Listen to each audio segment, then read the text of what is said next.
With the latest news from Bucks County, this is the Courier Times Update with Rachel Cannelli. This Courier Times Update is brought to you by St. Mary Medical Center in Langhorne, PA. It's your health, expect more.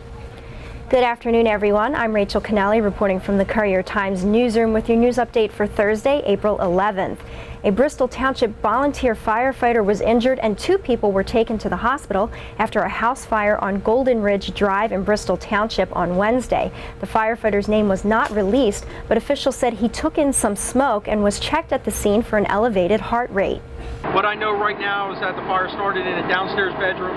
2 occupants are being transported to the hospital for precaution, to be checked out, strictly precautionary. We have 1 firefighter injured. I don't know the extent of his injuries.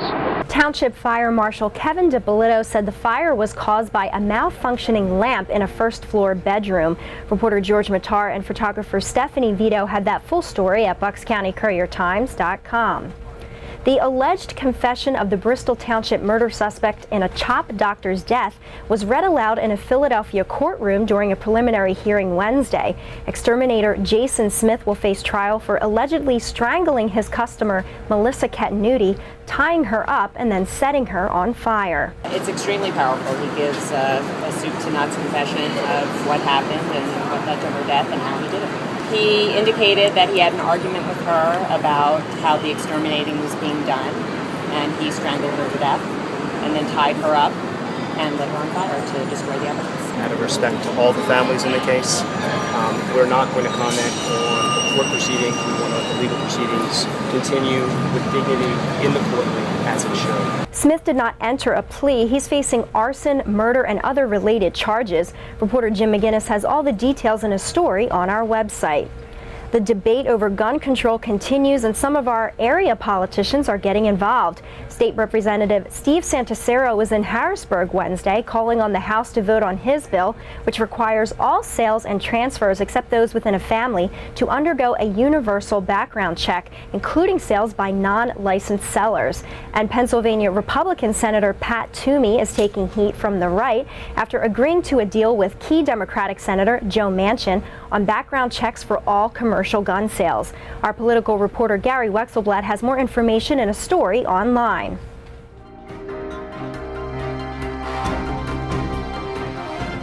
For our Bucks County weather, you can put away your summer gear, at least for now, and get your spring attire back out. Those warm record temperatures are calming back down to normal. We're seeing cloudy skies with a high near 66. There's a chance of rain tonight with a low around 46. Rain and thunderstorms will be likely again on Friday with a high near 61, but don't worry, the sun will return on Saturday, and we'll have more on your weekend weather tomorrow. When we come back, our very own courts reporter Lori Mason Schrader will be here in the newsroom to talk about a brand new video feature focusing on unsolved crime in Bucks County. You won't want to miss it. Emergencies can be frightening, but now there's a whole new way to treat them. Fast. St. Mary's Emergency Department is designed to treat in minutes, not hours. Immediate assessment, smarter, faster flow, care that comes to you. Experts in heart, stroke, trauma, orthopedics, and pediatrics. The speed emergencies need. St. Mary Medical Center. It's your health. Expect more. Visit stmaryhealthcare.org.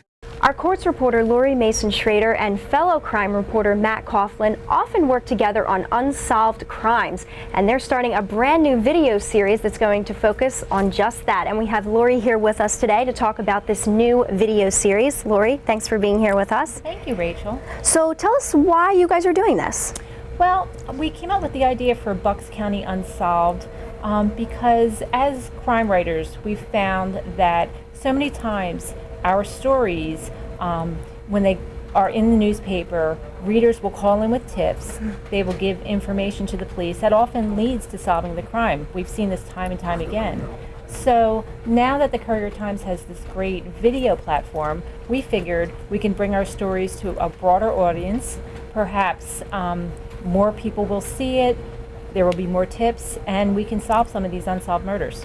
And so talk just a little bit about, there's a story that kind of inspired this whole series. Tell us a little bit about that. Last year, Matt and I worked on a project called The Girl on Church Hill. This was the unsolved murder of Sean Ritterson, which occurred in 1977. We spent a year going through decades-old files on this case. Wow. After our synopsis of the case was showed to the district attorney's office, they agreed to reopen it. They formed a task force. They fully investigated the crime. They took DNA from a person of interest, and we're currently waiting to see what the results of those tests are, and hopefully this case is solved. And kudos to you and Matt for not just getting that case reopened, but also it's now an award-winning series. So let's take a look at that story that inspired this new video feature. Here is The Girl on Church Hill. Right now we're standing in an area called Church Hill, and probably even to this day, but way back in the day, young people used to come up to this area. It's a scenic overlook, and they would come here because they could drink and be relatively at peace without being bothered.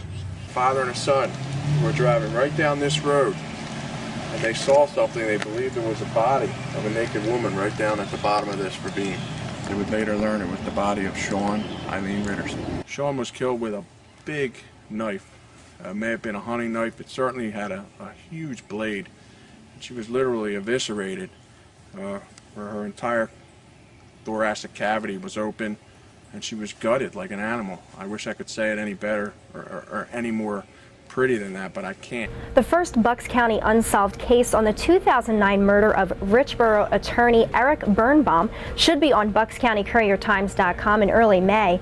If you know of an unsolved case or you have any information, you're asked to contact Bucks County detectives at 215-348-6354. The history books came to life for Abrams Hebrew Academy students who heard from a Holocaust survivor during their memorial program. Our video reporter Alex Finney was there as Lex Vega told his tale. It was not spoken about. Everybody, you hear, there were certain people that spoke about what life in camp, but only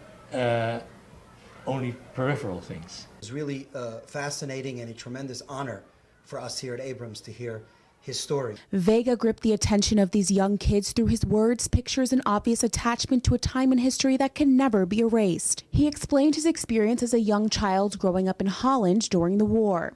He often saw people sent to concentration camps such as Auschwitz, along with his own grandparents who did not survive. So long as there's that spark left, there's survivors, they can go and they can pass on to the next generation. And that's the message I always try to give the kids over here, is that you know, we're the continuation. We look at it as a responsibility to go ahead and to continue all the things that they stood for and the way to lead the lives the way we would like to.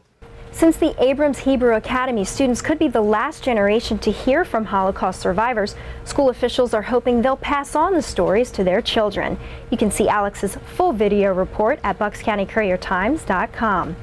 In high school sports, the Central Bucks East boys lacrosse team is undefeated after a non-league win at Pennsbury. Video reporter Jen Wilgus talked to the East guys about not skipping a beat this season, even after losing 11 players to graduation. The Patriots, who reached the state semifinals last year, have built a 7-0 record as of Tuesday's win at Pennsbury and have outscored those 7 opponents 100-28. Their goal for 2013 is pretty simple. Be the best team in the state. Keep it going. And we have a great, strong team, so when we put that all together, I'd say we're pretty much unstoppable. I think the expectations are always kind of like that, and you know, you just kind of, that comes with the job coming in here, so it doesn't change for us.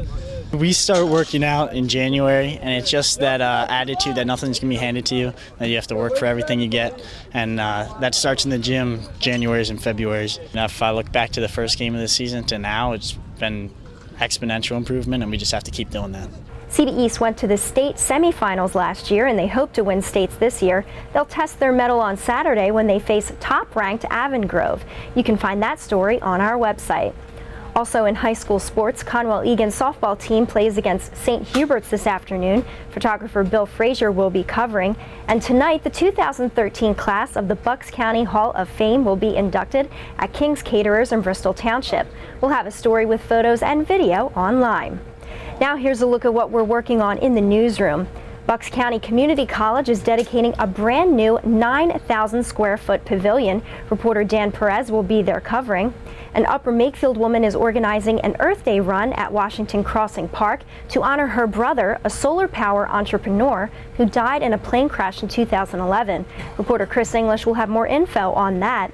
And finally, Oxford Valley Elementary School students are creating books to sell to raise money for Bowman's Hill Wildlife Preserve. Reporter Joan Hellier and photographer Kim Weimer will have that story with photos. You can find all of these stories and the latest local news at buckscountycouriertimes.com. I'm Rachel Kennelly. Thanks for watching and have a good day.